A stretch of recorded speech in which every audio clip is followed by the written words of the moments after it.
Côté actualité, 6 minutes avec Béatrice Rulle, et aujourd'hui nous recevons Xavier Magnien qui est président de l'association des communes genevoises. Bonjour Xavier Magnien. Bonjour. Merci d'être sur Radio Lac ce matin. Avant de vous entendre spécifiquement sur la CG, un mot tout de même sur cette information que Radio Lac livrait dès hier après-midi, à savoir l'annulation du Salon de l'Auto 2022, un séisme pour Genève. Oui, absolument. Au niveau économique, au niveau manifestation, au niveau réputation de Genève, c'est vrai de voir partir ou annuler le salon de l'auto, c'est un coup dur, c'est une évidence.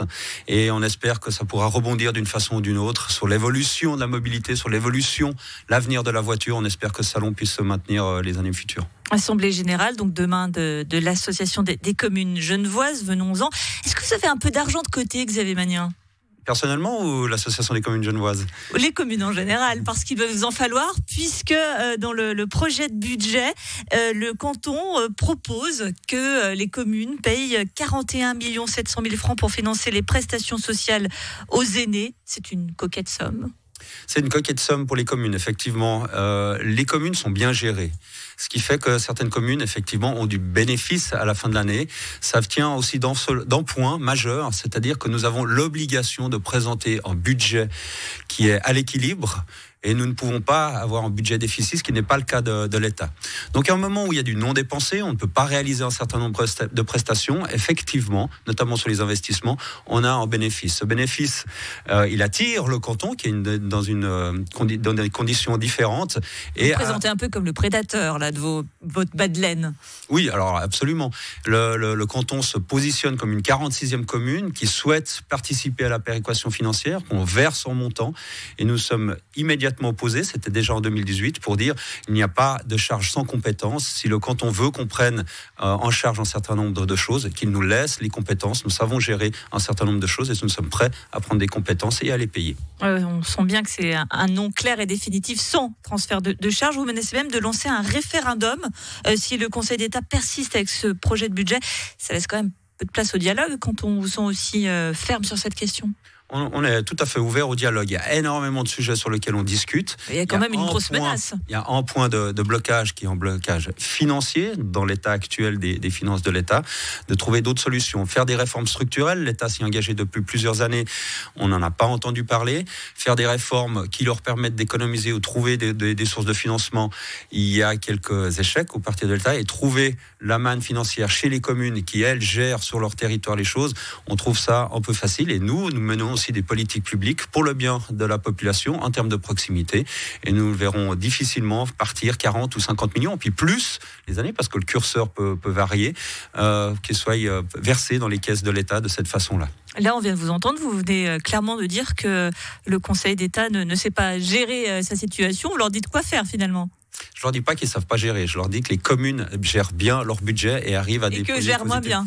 Et eux qu'a priori, avec les combats politiques qu'il peut y avoir, c'est plus difficile, j'entends bien.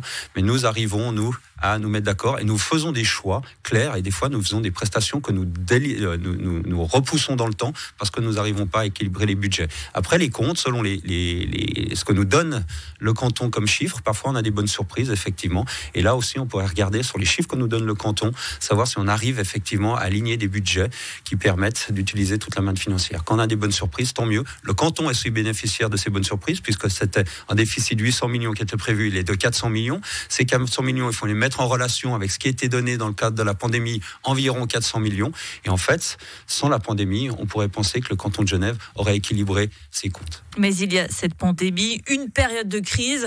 Il faut donc se serrer la ceinture, faire appel à la solidarité. On peut l'attendre aussi des communes vis-à-vis du canton ? Alors, se serrer la ceinture, c'est un terme qui est difficile. Il faut aider les entreprises, il faut aider les personnes qui sont en difficulté dans ce moment de pandémie. Donc, c'est pas forcément le moment de serrer les cordons de la bourse parce qu'on doit aider. Et le Grand Conseil, hier, a encore mis une enveloppe de 35 millions. Et je pense que c'est une excellente chose pour permettre à l'économie, à la vie sociale de repartir.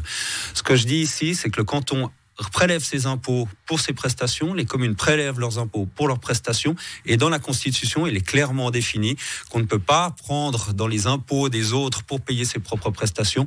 Donc il y a un équilibre à avoir entre le canton et les communes. Chacun chez soi et les chiens seront bien gardés.